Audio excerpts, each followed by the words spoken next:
الحمدللہ والصلاة والسلام علی رسول اللہ وعلی آلہ وصحبہ اجمعین، اما بعد، اعوذ باللہ من الشیطان الرجیم، بسم اللہ الرحمن الرحیم۔ السلام علیکم ورحمۃ اللہ وبرکاتہ۔ اب تاریخ پڑھیں گے تو چند مثالیں ملتی ہیں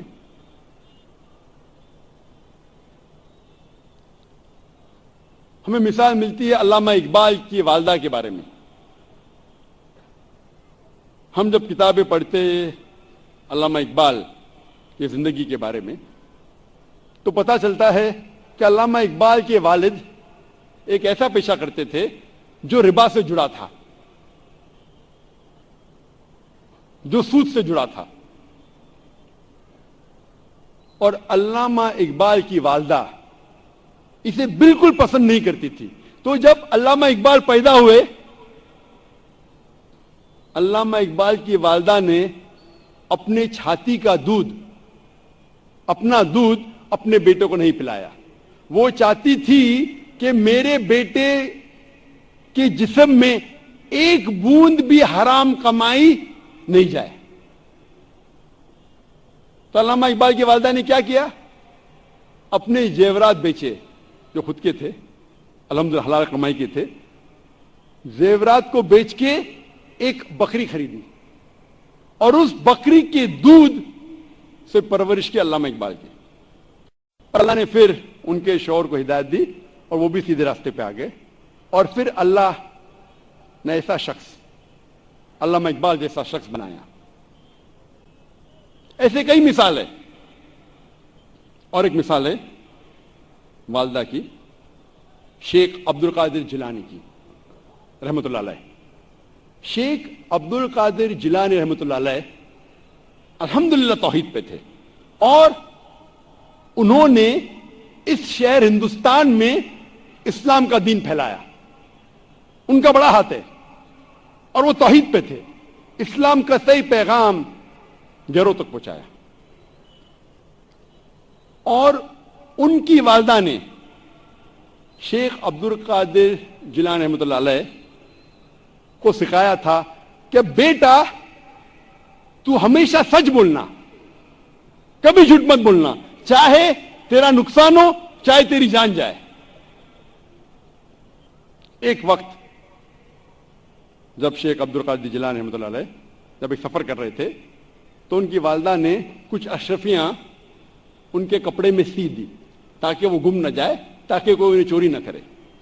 جب وہ سفر پہ نکلتے ہیں تو ایک ڈاکوؤں کا گروہ انہیں پکڑ لیتا ہے، اور جب جانچ پڑتال کرنے کے بعد کچھ پیسہ نہیں ملتا ہے تو وہ ڈاکو کہتے ہیں شیخ عبد القادر جیلانی رحمۃ اللہ علیہ سے کہ تیرے پاس کچھ پیسے نہیں؟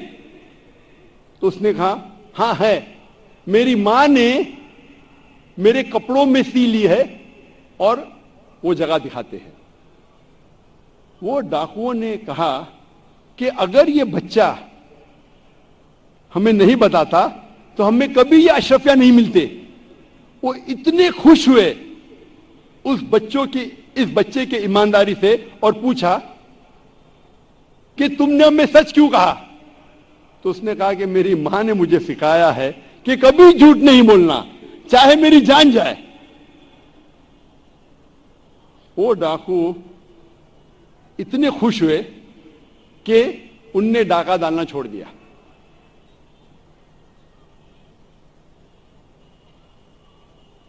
ایسے کئی مثال ملتے ہیں۔ جب تاریخ پڑھتے ہیں ہمیں مثال ملتی ہے تاریخ پڑھنے کے بعد۔ امام شافعی رحمۃ اللہ علیہ کی والدہ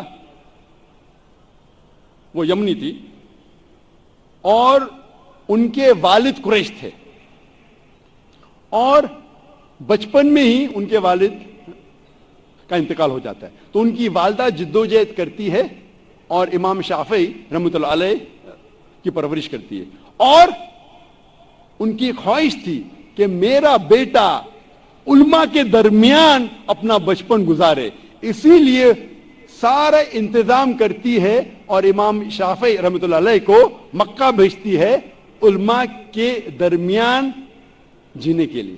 تو بچپن سے امام شافعی رحمۃ اللہ علیہ علماء کے درمیان اس کی پرورش ہوتی ہے. اور اللہ سبحانہ و تعالی ایسے ایک امام کو کھڑا کرتے ہیں, امام شافعی رحمۃ اللہ علیہ. قربانی تھی, پلاننگ تھی اس کی والدہ کی, مستقبل سوچا ان کے والدہ نے. میں اور ایک مثال دوں گا, امام بخاری کی رحمۃ اللہ علیہ. امام بخاری کی والدہ کا بڑا ہاتھ ہے امام بخاری کی پرورش کرنے کے لیے رحمۃ اللہ علیہ. اور سب جانتے تھے کہ بچپن سے ہی امام بخاری رحمۃ اللہ علیہ کی یادداشت بہت بہترین تھی, بہت پختہ تھی. لیکن افسوس کی بات ہے کہ بچپن میں ہی وہ اپنی آنکھ کی روشنی کھو دیتے ہیں. آنکھ کی روشنی کھونے کے بعد اس وقت کے سب سے بہترین ڈاکٹر کو دکھانے کے باوجود ان کی آنکھ کی روشنی نہیں آتی. اس کے بعد امام بخاری رحمۃ اللہ علیہ کی والدہ روز لگاتار اپنے رب, اپنے خالق اللہ سبحانہ و تعالی سے دعا کرتی ہے کہ میری بیٹی کی روشنی لوٹا دے.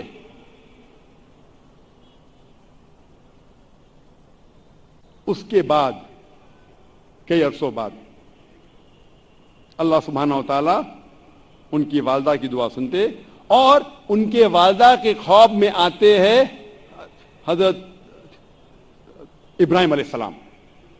اور حضرت ابراہیم علیہ السلام فرماتے کہ تیرے بیٹے کی روشنی لوٹائی دی گئی ہے.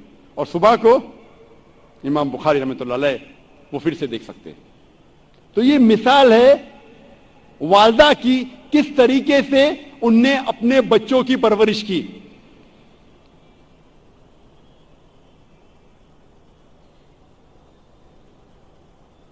میں اور ایک مثال دوں گا.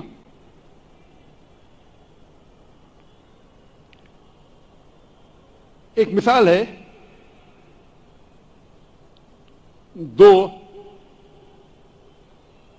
دو لوگ تھے جو آپس میں بہت محبت کرتے تھے,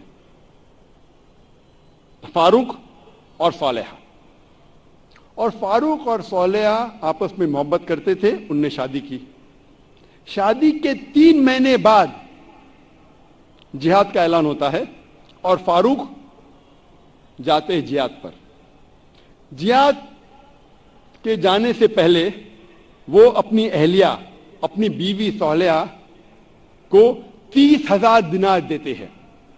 30,000 دینار ایک یوکے کے آدمی نے کیلکولیٹ کیا اور کہا کہ وہ ہوتے 2 ملین پاؤنڈ.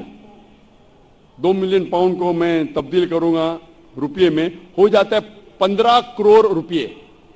وہ دیتے ہیں 30,000 دینار, 2 ملین پاؤنڈ, 15 کروڑ روپیے اپنے اہلیہ کو, اور کہتے ہیں کہ اسے محفوظ رکھو, اسے خرچ مت کرو, میں جہاد کے لیے جا رہا ہوں.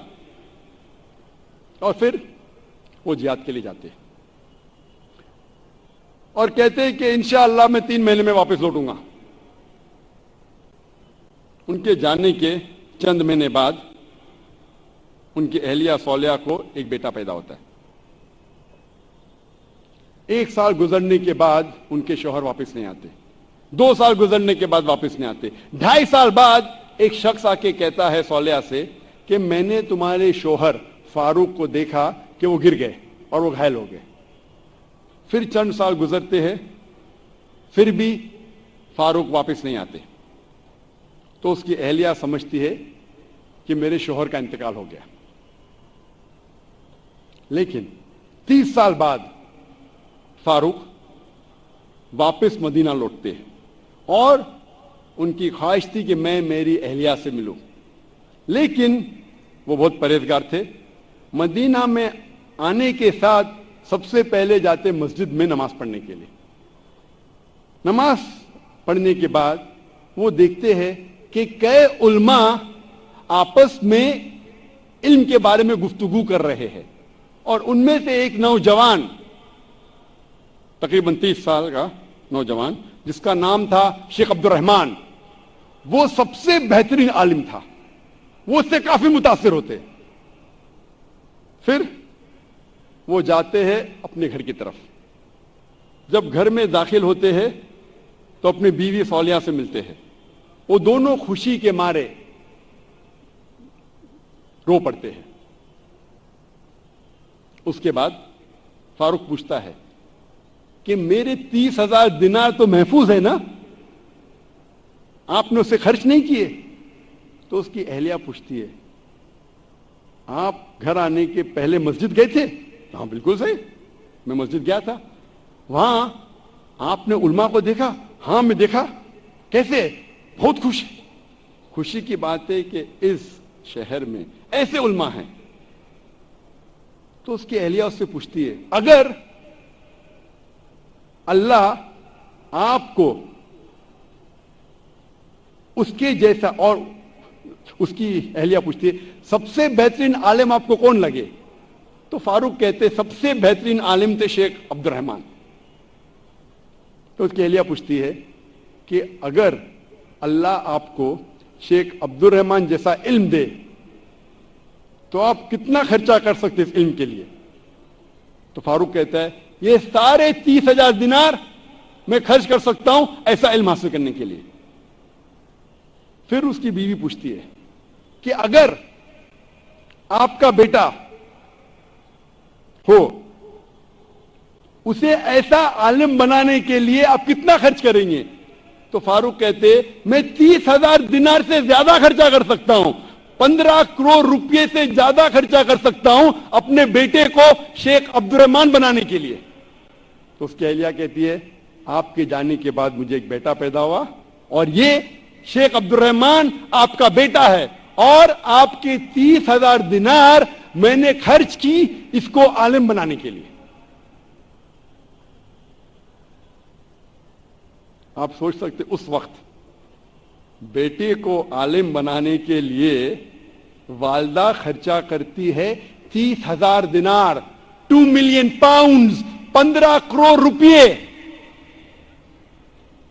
آج کون سا مسلمان اپنے بیٹے کو عالم بنانے کے لیے 15 کروڑ روپیہ خرچہ کرنے کو تیار ہے؟ ہاں ڈاکٹر بنانے کے لیے نو پرابلم, ڈونیشن دیں گے, رشوت دیں گے, 10 لاکھ, 15 لاکھ, 20 لاکھ, 50 لاکھ, 1 کروڑ ڈاکٹر. امریکہ بھیجنے کے لیے میرا بیٹا امریکہ میں پڑھ رہا ہے, 2 کروڑ خرچہ کریں گے, 3 کروڑ خرچہ کریں گے. کیوں؟ بیٹا امریکہ میں پڑھ رہا ہے. سٹیٹس.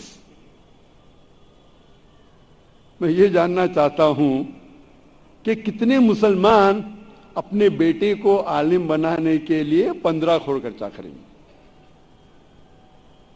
گنتی کے آپ کو ملیں گے انگلیوں پہ. ہے الحمدللہ آج بھی ہمارے معاشرے میں ایسے مسلمان ہیں, لیکن بہت کم, انگلیوں پہ گن سکتے, بہت کم, لیکن ہے الحمدللہ. وآخر الدعوانا الحمدللہ رب العالمین.